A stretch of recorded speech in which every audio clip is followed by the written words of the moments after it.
त्यांनी 300 जागा जिंकाव्यात महायुतीने. त्यांनी बोलत त्यांची आता एक इंजिन, पहिले ते सिंगल इंजिनवाला होतं सरकार, मग डबल इंजिन झालं,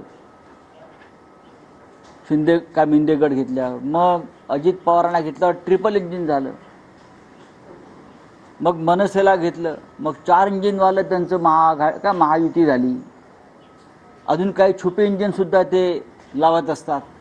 असे 5-6 इंजिनवालं त्यांचं महायुती आहे. त्याच्यामुळे ते किती म्हटले जागा जिंकणार? 200, पावणे 200 नको, त्यांनी साधारण 350 जागा जिंकायला पाहिजेत महाराष्ट्रामध्ये.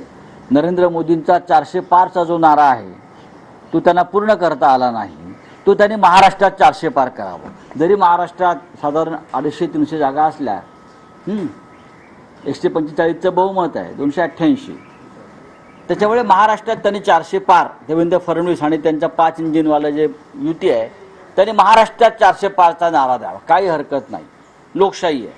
विधानसभेच्या अगोदर आता मुख्यमंत्र्यांनी अनुदान देणार आहे, जे दिंडी काढणारे वारकरी त्यांना 20,000चं अनुदान देणार आहे. त्यामुळे कुठेतरी भक्तांना अशा प्रकारचा, बघा, या सरकारला माणसं विकत घेण्याचा छंद जडलेला आहे, व्यसन आहे,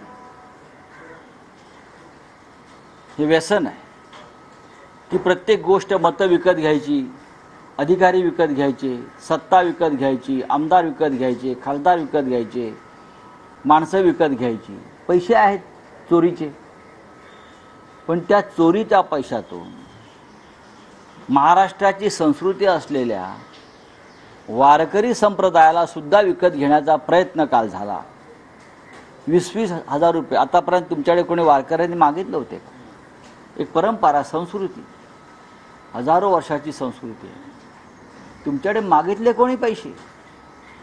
हे कशा करता? तुमच्यावर टीका झाली, त्या वक्फ बोर्डाला 10 कोटी रुपये दिले, त्याच्यामुळे तुम्ही वारकऱ्यांना हा खुश करण्याचा प्रयत्न करता. पण वारकऱ्याने तुमचं अनुदान आणि तुमची ही बिदागी झिडकारून लावली, त्याबद्दल त्यांच्या स्वाभिमानाचं कौतुक करावं तेवढं थोडंच.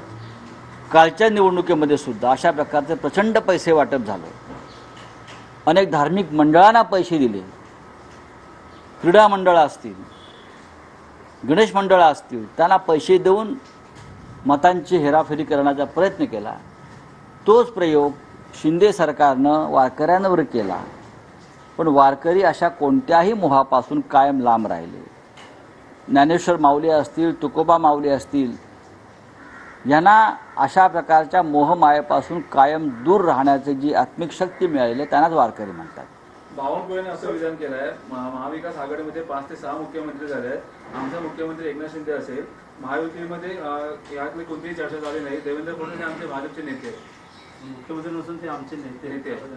त्यांचा प्रश्न आहे ना, त्यांनी कोणाला नेतं मानायचं?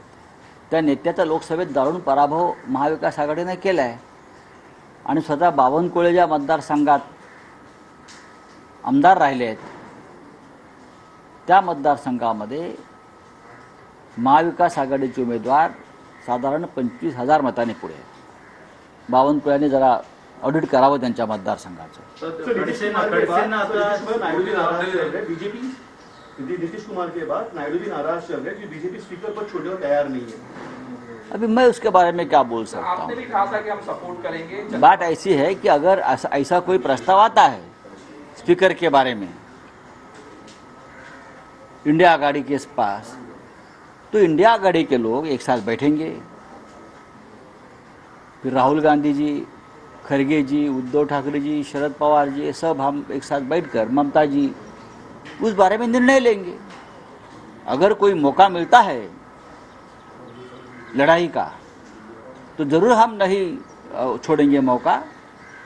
अगर तेलुगु देशम का कोई अलग मार्ग इस बारे में आता है सामने तो इंडिया आघाड़ी में उसके ऊपर चर्चा होगी.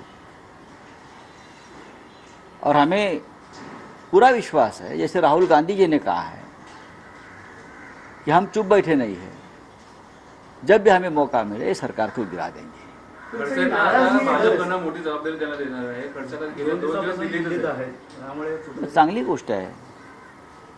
अजूनही ते राष्ट्रवादी काँग्रेस पक्षाचे आमदार आहेत टेक्निकली, तांत्रिकदृष्ट्या, आणि राष्ट्रवादी काँग्रेस पक्षाच्या नेत्याला जर भारतीय जनता पक्ष जबाबदारी देणार असेल काही, तर स्वागत आहे. चला, थँक्यू.